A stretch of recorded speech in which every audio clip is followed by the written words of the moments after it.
My speech this morning is about reforming the confirmation process and the need for a new dawn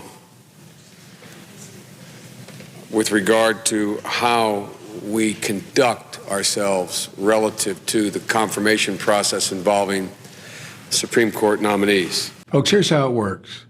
For 17 years, I was chairman or the ranking member, that is the top opposition party person, in the Senate Judiciary Committee, which oversees nominations to the courts, all federal courts. I presided over 9 Supreme Court nominees, more than anyone alive. Yet in these previous periods of divided government, Mr. President, indeed in some periods where a president and the Senate shared the same party, presidents commonly have taken the Constitution at its word and asked for the Senate's advice as well as its consent. This is a time to de-escalate, to put an end to the shattering of precedents that has thrown our nation into chaos under this president. Just because you have the power to do something doesn't absolve you of your responsibility to do right by the American people. But it is the Senate's responsibility to act up or down. And the fact of the matter is, every nominee, including Anthony Kennedy, in an election year, got an up or down vote. Not much of the time, not most of the time, all the time. Every nominee was greeted by committee members. Every nominee got a committee hearing. Every nominee got out of the committee to the Senate floor, even when the nominee didn't receive under the rules a majority support in the committee to be reported out. Put another way, this is not the first time that a tandem of presidents have sought to remake the Supreme Court, nor is it the first time that a divided government has had to fill a number of seats in that body. I'm speaking to those Republicans out there, Senate Republicans, who know deep down what is right for the country and consistent with the Constitution, as I stand here in the Constitution Center, not just what's best for their party. At the same time, the left, too, has clothed its frustration with its inability to persuade the American public of the wisdom of its agenda in anger about the confirmation process as well. The left has refused to accept the fact that when one political branch is controlled by a conservative Republican and the other has its philosophic fulcrum resting on key Southern Democrats who have held the balance in close votes in the Senate for a long time, that in those circumstances, it's inevitable that the court is going to grow more conservative. President Trump would nominate Judge Amy Coney Barrett and on Sunday lay out clearly what his objective is: to terminate Obamacare. So, Mr. President, the confirmation process has thus become a convenient scapegoat for ideological advocates of competing social visions, advocates who have not been able to persuade the generally moderate American public of the wisdom of either of their views when framed in the extreme. The judge has a written track record of disagreeing adamantly with the Supreme Court's decisions on 2 occasions upholding the ACA.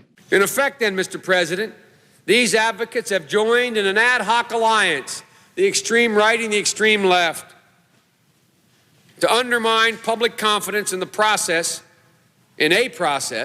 which is aimed at moderation, hoping perhaps to foment a great social and cultural war in which one or the other will prevail. They understand that if Donald Trump gets his way, they could lose their right to vote, their right to clean air and water, their right to equal pay for equal work. Workers could lose their collective bargaining rights. Dreamers could be thrown out of the only country they've ever known. And women could lose the bedrock rights enshrined in Roe v. Wade for 50 years. A legitimate process that was built in good faith to identify and confirm consensus nominees has been destroyed by many of the same corrosive influences that have so devastated our presidential policies and our national dialogue in public affairs. Folks, there's enough dysfunction in Washington, D.C.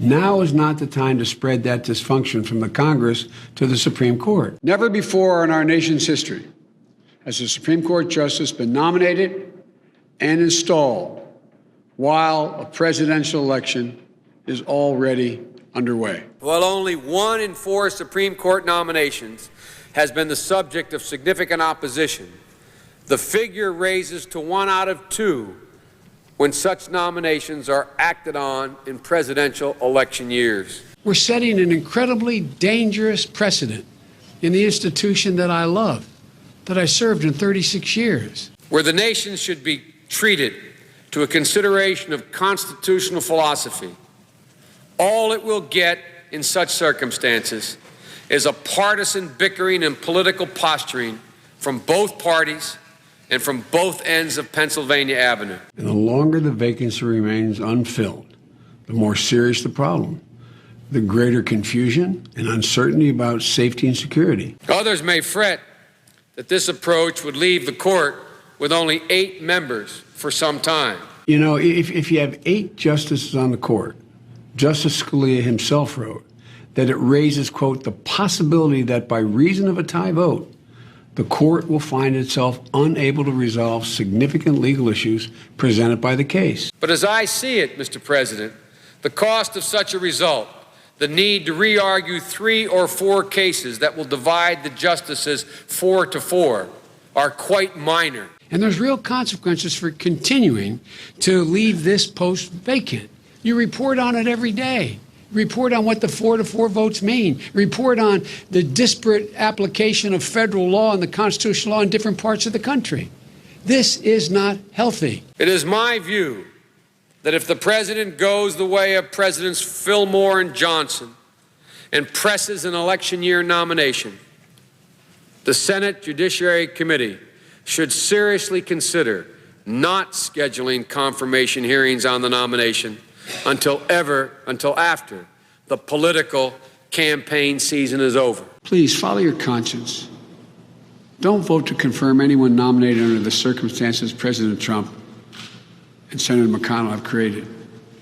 Don't go there. And if Republican senators fail to act, it could be an entire year before a fully staffed Supreme Court can resolve many of the significant issues now before it. Some will criticize such a decision and say there was nothing more than an attempt to save a seat on the court in hopes that a Democrat will be permitted to fill it. And the Constitution, clearly by implication, and I believe as a matter of fact, requires the Senate to do its duty, vote. So I appeal to those few Senate Republicans, the handful who really will decide what happens. You don't have to vote yes, but stand and be counted. Vote. We face one immediate question. Can our Supreme Court nomination and confirmation process, so racked by discord and bitterness, be repaired in a presidential election year?